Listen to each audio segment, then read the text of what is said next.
upload our website to GitHub. At this point, we've created an account at github.com and logged in. And so now we're going to upload our project and publish it. And so this is going to make it on a live server on GitHub servers. And so once you finish your website, you can send it to people and they can interact with it and look at it. So as I mentioned, GitHub is a code hosting platform. It's very useful for version control and collaboration. We're not really going to be using those features, but we'll talk about them a little bit. We're mostly going to be using it as a publishing platform, which it also has built into it. So the first thing that we want to do is make sure we have our project in a folder, which we all do at this point. We all have a website folder that has all of the files in it that we need, our HTML files, our images, our CSS file. So we're just going to upload this website folder into GitHub, and it's going to publish it on the web, kind of like we have with our localhost version. So the first thing that we need to do is create a new repository. And so you can do that if you are on GitHub. You click the plus button in the upper right corner and click New Repository. A repository is sort of similar to a folder. It's just like a collection of files. And part of what GitHub does is it tracks those files. So if we make changes to it, it sees what those changes are. And we can revert to earlier versions, or we can have multiple different versions of the site, or multiple people can add new changes to the site. So we can give this repository, this site, a repository name. I might have to add some like extra stuff to it since I've probably done this before. So you can only have like one repository with each name, but you guys can probably just use like website. Oh, it's actually, I can use website. You could use, we're doing a choose your own adventure. That's kind of long. If you have a name for your story already, you could use that. I didn't really create a name. I could call mine Jerry. I wonder if I have that. Yeah.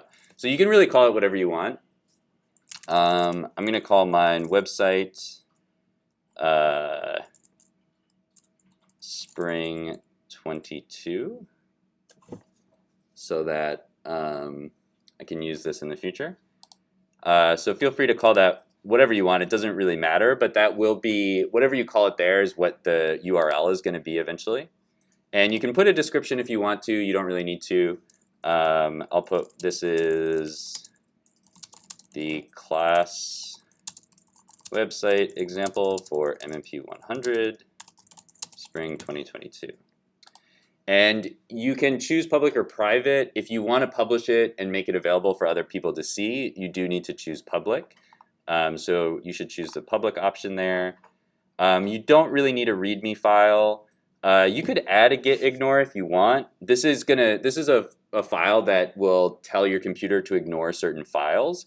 But we're not really going to be using it like that, so we don't really need it. But if you look in here, there's probably like a web template. Oh no, it doesn't really have one. That's interesting. Oh, there's no HTML template. I wonder if there's a web. These are all different programming languages. Yeah, so we can ignore that for now. And we don't really need a license because it's just a project, but you can add a license here. So we've we've looked at licenses in different contexts, like for images and for sound and different sources on the web. And so you can actually choose a license here. So most of the licenses that we've looked at are Creative Commons. So there's the Creative Commons 0. That means anybody can use this. There's a few other licenses. The MIT license is a popular one. All of these licenses have different rules for who can use the software. We don't really need a license for this because it's just a school project. But if you want to add a license, you can. And so once you have all that set up, you can click Create Repository. And so that's going to make this project here. And what we can do is just add files. So normally, when I'm using GitHub, I actually use what's called the command line, which we don't have to go too into it, but if you, like in web development, I usually use this thing called the terminal, and it kind of looks like this. And if I was working on a project, I would like go into the project, so I would do something like cd desktop website. Oh, I have to go cd desktop MMP 100 website, and I would add git here, although I probably don't have git on this computer. Yeah, it's gonna make me install it. So I would do some stuff here, and then I would copy this link, and then I would upload it here. If you take more programming classes, you might learn this stuff in those classes. It's a little bit more advanced. But when I'm actually like building websites, this is what I'm looking at most of the time, although I usually change the colors so it's not just black and white. But anyway, we're just going to use the upload feature on GitHub because it's a little bit easier. So let's go to upload an existing file.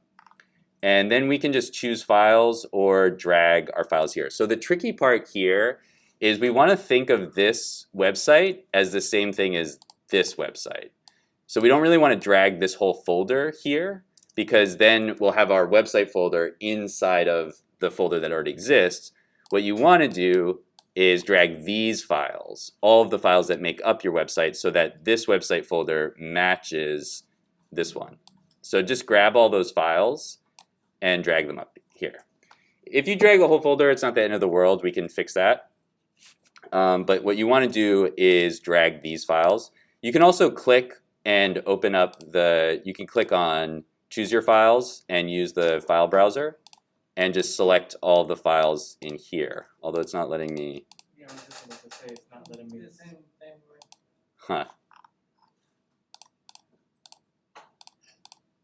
That's kind of weird. Let me see. I'm going to cancel this and see if I can. I mean, you can just drag.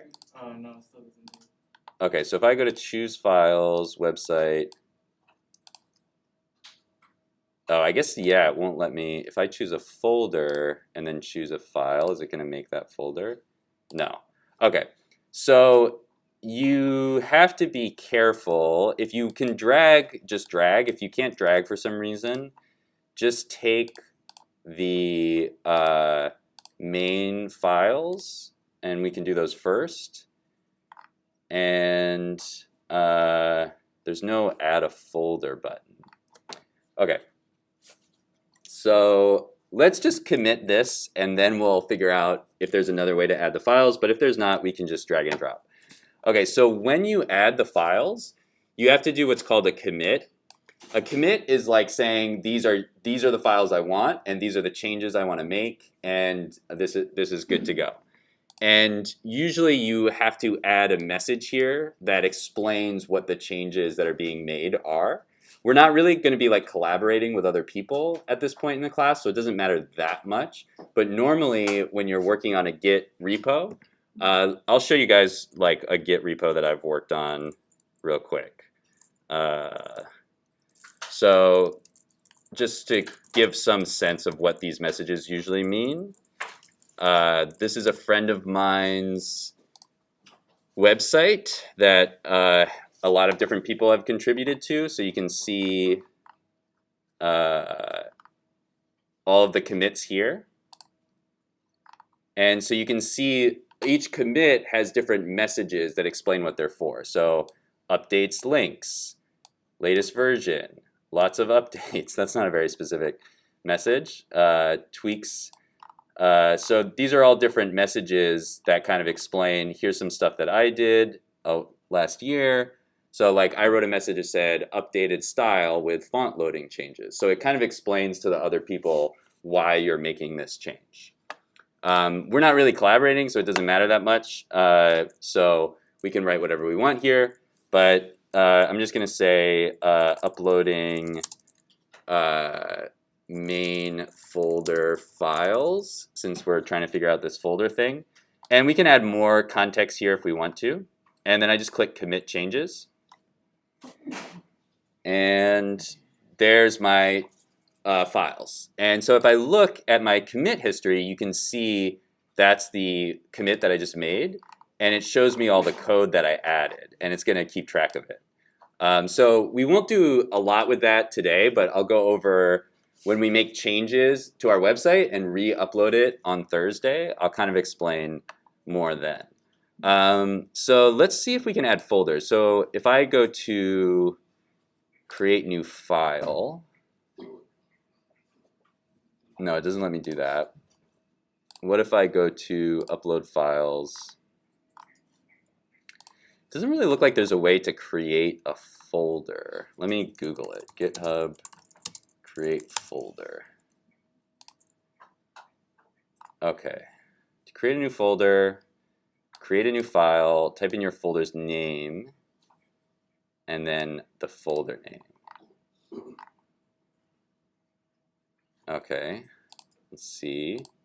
Create new file. So we want an images folder. Okay, but I don't want to actually create. Okay.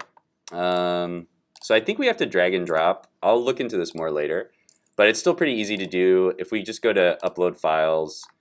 So now I'm just going to drag my images folder into here, and you can see it's creating the folder along with the images, and then I'll just take my pages folder and drag that there. And so I'm going to say for my commit message, I'm going to say adds images and pages, and commit changes. And once that's done, we're almost done. So now what we want to do is actually publish our website. So sometimes you don't use GitHub to publish a website. Sometimes you just use it for collaboration. You just put your code on there and other people can add to it. But we can, when we're using HTML, publish our site. So we can go over to settings, and there is a area under settings called pages, and this is the service that GitHub has where you can publish a website. So if we go to GitHub pages and change the source here from none to main, that's our main branch, and you can leave the root as the main folder and click save. This is going to create a website for you, and so you can, there's a link right here. It's probably going to take about 30 seconds to 60 seconds to publish, so it's not going to be there quite yet, but when you, if you wait a second, it'll show up there. And then we'll go over this more on Thursday, but when we make changes to our website, we just repeat the process. So we'll go to not create file, we'll go to upload files, and then we'll just drag the files that we changed onto our repo, and GitHub is going to figure out, okay, those are different files, and it's going to figure out how to update our website. So what you want ultimately is for your GitHub repo to look like the inside of your website folder. So you shouldn't see like one folder here that says website. You should see some HTML and CSS and your other folders here. Let's see if this is published yet. There we go. So now here's my website, and the difference between this and this, if I send you this localhost to your computer, it's not going to go anywhere because the localhost is only on my computer. If I send you this link on GitHub, that's actually a real website, and so it'll load anywhere that you want to upload, that you want to look at it. And the way that it creates the website URL, it's the username that you selected for GitHub.github.io, and then / and the name of your folder. So you can actually create as many websites as you want to on GitHub. And so that's all you have to do to publish the website. Let's see if there's anything. No, that's the whole thing. A couple things, if you don't see your page here, you may not have an index.html. So the reason that this website knows to load this page is because I have a page called index.html. That's always the first page it's going to look for. So if you don't see that, you might try typing in your HTML page if it's spelled differently or something like that. If you don't see it, that may be an issue. But you know, there may be some other issues as well. Okay, so let's pause there. we can take a little bit to make sure everybody has that working, and then we can continue working on our website project, which we'll also work on Thursday. Let me see if there's anything. I think that's everything.